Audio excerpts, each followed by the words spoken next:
इतना बड़ा इल्जाम लगाकर किसी फरीक ने हाई कोर्ट में दरख्वास्त क्यों नहीं दी? सुप्रीम कोर्ट किसी की डिमांड पर नहीं चलती, अंधेरे में छलांग नहीं लगाएंगे, दानिशमंदी के साथ फैसला करेंगे। ये थे वो रिमार्क जो सुप्रीम कोर्ट ने आज जज अरशद मलिक की वीडियो से मुताल्लिक दरख्वास्तों की समाअत के दौरान दी। साथ ही अदालत ने हिदायत की कि FIA 3 हफ्ते में इस मामले पर अपनी तहकीकात मुकम्मल करे। जज की वीडियो से मुताल्लिक आज की समाअत हर लिहाज से अहम समझी जा रही है। वफाकी हुकूमत के मातहत तहकीकाती इदारे अब सुप्रीम कोर्ट में इस केस से मुताल्लिक अपनी रिपोर्ट जमा करवाएंगे और फिर सुप्रीम कोर्ट इस केस में कोई तरीक़ाकार तय करेगी। लेकिन इस नतीजे पर पहुंचने से पहले सुप्रीम कोर्ट में एक तफसीली बहस हुई। अटॉर्नी जनरल अब्दुल मंसूर ने दलाइल दिए और सुप्रीम कोर्ट ने अहम सवालात भी उठाए। आज चीफ जस्टिस आसिफ सईद खोसा की सरबराही में 3 रुकनी बेंच ने जज अरशद मलिक की मुबैना वीडियो से मुताल्लिक केस की समाअत की। समाअत के आगाज पर चीफ जस्टिस ने अटॉर्नी जनरल से मुकालमा किया कि गुज़िश्ता समाअत पर आप मौजूद नहीं थे। हमने दरख्वास्त गुजार वकला के दलाइल सुने जिसमें वकला ने जुडिशल कमीशन बनाने की तजावीज़ दी। आप तजवीज़ दें, अदालत को इस मौके पर क्या करना चाहिए? अटॉर्नी जनरल ने जवाब दिया कि दरख्वास्तों में जुडिशल कमीशन बनाने की इस्तदा की गई है। एक इस्तदा जज अरशद मलिक के खिलाफ कार्रवाई की भी की गई है। तमाम हकाइक अदालत के सामने आ चुके हैं। जज अरशद मलिक बयान हल्फी भी जमा करा चुके हैं। अरशद मलिक ने FIA को शिकायत भी जमा करा रखी है। FIA साइबर क्राइम एक्ट के तहत मुकदमा दर्ज कर चुकी है। अटॉर्नी जनरल ने अदालत को बताया कि इलेक्ट्रॉनिक क्राइम एक्ट की दफ़ा 20 के तहत 3 साल कैद 10 लाख जुर्माना हो सकता है। किसी की फहश वीडियो या तस्वीर बनाकर ब्लैकमेल करने की सज़ा 5 साल कैद और 50 लाख जुर्माना है। FIR के बाद मुल्जिम तारिक महमूद को गिरफ्तार किया गया है। FIA 2 मरतबा रिमांड लेकर मुल्जिम को जेल भेज चुकी है। मियां तारिक से लैंड क्रूजर बरामद हुई है। मियां तारिक ने लैंड क्रूजर उनसे मौसूल की जिनको जज की वीडियो फराहम की थी। अटॉर्नी जनरल ने अदालत को बताया कि मियां तारिक के बकौल उसे चेक दिया गया जो कैश नहीं हो सका। मियां तारिक के पास जज अरशद मलिक की काफ़ी वीडियोज़ मौजूद हैं। मियां सलीम रजा नामी शख्स को मियां तारिक ने वीडियो फरोख्त की। सलीम रजा का ताल्लुक सियासी जमात से है। सलीम रजा ने वीडियोज़ नासिर भट्ट को फराहम की। नासिर भट्ट पाकिस्तान से बाहर जा चुके हैं। सलीम रजा भी मुल्क से बाहर जा चुका है। अटॉर्नी जनरल ने सुप्रीम कोर्ट को बताया कि इलेक्ट्रॉनिक क्राइम एक्ट के तहत शिकायत दर्ज करवाई गई है, तहकीकात जारी हैं, FIA मुल्जिमान तक पहुंच रही है। मियां तारिक से बरामद वीडियो जज को ब्लैकमेलिंग के लिए इस्तेमाल हुई। ये अब अहम बात आज अटॉर्नी जनरल की तरफ से सारी की सारी की गई हैं, क्योंकि जज साहब अपने बयान हल्फी में ये कह चुके हैं कि उनकी जो एक वीडियो है वो मियां तारिक ने उन्हें कुछ नशावर चीज़ें खिलाकर और वो सारा का सारा मामला ये FIR की में बातें की गई थी। अब अगर बहुत सारी वीडियोज़ हैं तो क्या फिर बहुत सारी दफ़ा मियां तारिक ने उन्हें नशावर चीज़ें खिला के बहुत सारी दफ़ा उनकी वीडियोज़ बना ली? ये अलग सवाल पैदा होता है। अटॉर्नी जनरल तो ये बात आज अदालत को बता रहे थे। इस दौरान चीफ जस्टिस ने रिमार्क देते हुए कहा कि वीडियो से जज का मौक़िफ़ का एक हिस्सा दुरुस्त साबित हो गया। एक वीडियो की तस्दीक करवाई गई है जिस पर अटॉर्नी जनरल ने कहा कि पाकिस्तान में कोई लेबॉर्ट्री वीडियो की मुकम्मल फॉरेंसिक नहीं कर सकती। FIA ने अपने तौर पर फॉरेंसिक ज़रूर किया है। ISO की तस्दीक शुदा लेबॉर्ट्री पाकिस्तान में नहीं। वीडियो 2000 से 2003 के दरमियान बनाई गई है। असल वीडियो कैसेट टेप में थी। रिकवरी USB से हुई। मियां तारिक की निशानदही पर बेड की टेबल से वीडियो बरामद हुई, जिस पर चीफ जस्टिस ने रिमार्क दिए कि जज ने ऐसी हरकत की थी तभी तो वो ब्लैकमेल हुआ। अटॉर्नी जनरल ने जवाब दिया कि बतौर जज अरशद मलिक को ऐसा नहीं करना चाहिए था। इस दौरान चीफ जस्टिस ने रिमार्क दिए कि एक वीडियो वो भी है जो प्रेस कॉन्फ्रेंस में दिखाई गई, जिस पर अटॉर्नी जनरल ने कहा कि वो दूसरी वीडियो है जो प्रेस कॉन्फ्रेंस में दिखाई गई। ये बात हो रही है मरियम नवाज की तरफ से की जाने वाली प्रेस कॉन्फ्रेंस की, जिसमें उन्होंने जज साहब की वीडियो दिखाई थी। फिर जज ने प्रेस कॉन्फ्रेंस वाली वीडियो के बाज़ हिस्सों की तरदीद की है। इस मामले का एक पहलू, ये अब अटॉर्नी जनरल दलाइल दे रहे हैं कि इस मामले का एक पहलू जज की नौकरी पर रहने और दूसरा अल-अज़ीज़िया पर केस के फैसले का है। इस मौके पर चीफ जस्टिस ने रिमार्क दिए कि जज के मुताबिक नवाज शरीफ से मुलाकात अप्रैल में हुई। नवाज शरीफ ने अपील कब दायर की थी, जिस पर अटॉर्नी जनरल ने जवाब दिया कि नवाज शरीफ की अपील बर वक्त दायर हुई थी, जिस पर चीफ जस्टिस ने रिमार्क दिए कि पहली अपील बर वक्त दायर हुई तो जज ने अपील में उसका जायजा कैसे लिया? देखना होगा कि जज ने अपना मौक़िफ़ ईमानदारी से दिया या नहीं, जिस पर अटॉर्नी जनरल ने जवाब दिया कि जायजा लेना होगा कि जज का मौक़िफ़ किस हद तक दुरुस्त है। इस मौके पर चीफ जस्टिस ने रिमार्क दिए कि ऑडियो और वीडियो की रिकॉर्डिंग अलग अलग की गई थी। प्रेस कॉन्फ्रेंस में ऑडियो और वीडियो को जोड़कर दिखाया गया।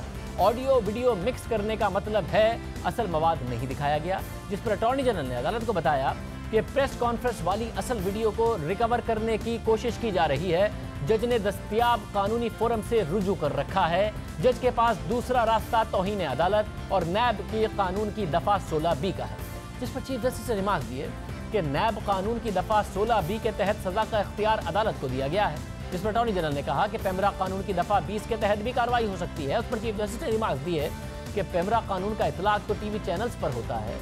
इस मौके पर जस्टिस उमर अता बदियाल ने रिमार्क दिए कि अदालत ने तमाम इल्जामात की सच्चाई का जायजा लेना है। अटॉर्नी जनरल ने अदालत को बताया कि जुडिशल कमीशन की जरूरत नहीं, दीगर फोरम्स मौजूद हैं। आज मैं हुकूमत की नुमाइंदगी नहीं, अदालत की मुआवनत कर रहा हूँ। इस मौके पर चीफ जस्टिस ने रिमार्क दिए कि यहाँ एक ऑप्शन आपने FIA और दूसरा नैब कानून का दिया है, तीसरा ऑप्शन ताज़ीरात पाकिस्तान और चौथा पेमरा कानून का दिया है, पांचवा ऑप्शन हुकूमती कमीशन और छठा जुडिशल कमीशन का है। एक ऑप्शन ये भी है कि तमाम दरख्वास्तें खारिज कर दें।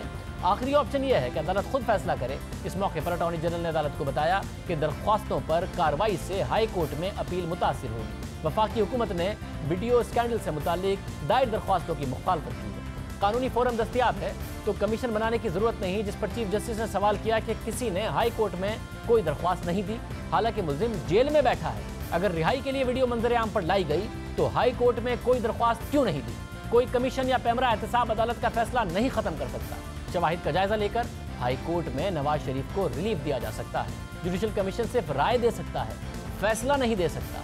जज ने एक केस में सजा दी, दूसरे में बरी कर दिया। हाई कोर्ट इस मामले को असर नौ ट्रायल के लिए भी भेज सकती है। हाई कोर्ट शवाहिद का जायजा लेकर खुद भी फैसला कर सकती है। अदालत ने सवाल उठाया कि क्या सुप्रीम कोर्ट को इस मामले में मुदाखलत करनी चाहिए? क्या मुदाखलत का फायदा होगा या सिर्फ खबरें बनेंगी?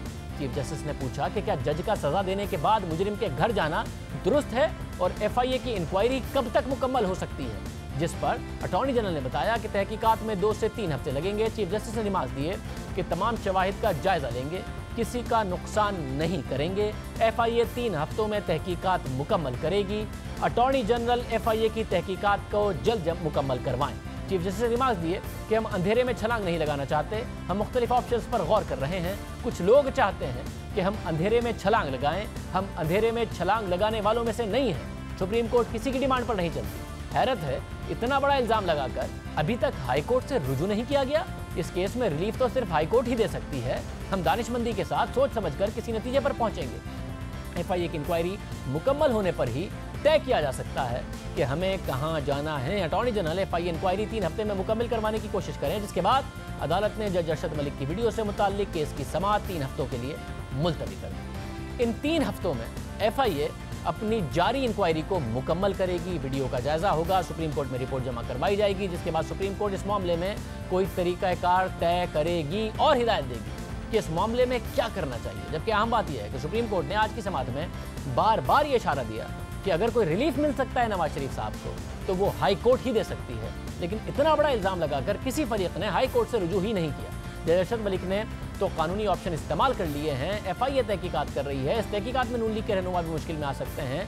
तो नून लीग इस वक्त क्या सोच रही है? अब तक इस्लामाबाद हाई कोर्ट से रब्ता क्यों नहीं किया गया? ऐसा डेमोक्रेसी में नहीं होता, माफियाज में होता है। वजीर आजम जज ही के मौक़िफ़ को दुरुस्त मान रहे हैं कि उनको ब्लैकमेल किया गया। हालांकि मरियम नवाज ने पहले वीडियो दिखाई थी और बताया था, जिसमें जज साहब नासिर भट्ट से कह रहे हैं कि मुझे ब्लैकमेल करके नवाज शरीफ के खिलाफ फैसला लिया गया। मगर वज़ीर आज़म एक ही मौक़िफ़ को दुरुस्त मांगने हुए हैं। वज़ीर आज़म इस मौक़िफ़ को दुरुस्त माने हुए हैं। FIA वज़ीर आज़म के मातहत है। FIA अब तहकीकात करेगी, 3 हफ्ते में सुप्रीम कोर्ट में रिपोर्ट जमा कराएगी। देखते हैं कि उस तहकीकात का क्या नतीजा सामने आता है। मगर वज़ीर आज़म ये बात तस्लीम किए हुए हैं। हालांकि आज चीफ जस्टिस ने बहुत सारे सवालात उठाए, मगर वज़ीर आज़म ये सवालात नहीं उठा रहे हैं। तहरीक इंसाफ की हुकूमत ने मुकम्मल फासला अख्तियार कर लिया है। वो तहकीकात कराने को भी तैयार नहीं है। हालांकि अगर ये सब ठीक है जैसा कि वज़ीर आज़म कह रहे हैं तो फिर तो फ़ौरन हुकूमत को फोरेंसिक करा लेने चाहिए थे। फ़ौरन इसके फोरेंसिक एनालिसिस होते और नून लीग को और मरियम नवाज़ को गलत साबित किया जा सकता था। मगर हुकूमत ने पहले दिन फोरेंसिक एनालिसिस कराने का ऐलान किया, फिर उससे फासला अख्तियार किया। अब वज़ीर आज़म कह रहे हैं कि अरशद मलिक को बाकायदा तौर पर ब्लैकमेल किया गया, जिसने नवाज शरीफ के खिलाफ फैसला दिया है। हालांकि सवालात आज खुद चीफ जस्टिस की तरफ से जज के कंडक्ट पर भी उठाए गए हैं। और अटॉर्नी जनरल साहब कह रहे हैं कि मियां तारिक के पास जज साहब की और भी वीडियोस मौजूद हैं। हालांकि जज साहब ने तो ये कहा है कि मेरी एक वीडियो मुझे नशा आवर चीज़ें खिलाकर और फिर ऐसी हालत में बनाई गई है, तो बहुत सारी वीडियोस बनाने के लिए तो फिर बहुत सारी दफ़ा नशा आवर चीज़ें खिलाकर बहुत सारी दफ़ा मियां तारिक ने उनकी वीडियो बनाई। अब ये बात अटॉर्नी जनरल कह रहे हैं हुकूमत की दिलचस्पी नहीं है कि वो इसकी कोई फॉरेंसिक करा लें, मगर वज़ीर-ए-आज़म अमेरिका में बैठकर जज अरशद मलिक के हक में और अपोजिशन के खिलाफ बात करते ज़रूर नज़र आ रहे थे। देखते हैं अदालत 3 हफ्ते में इस हवाले से क्या फैसला करती है।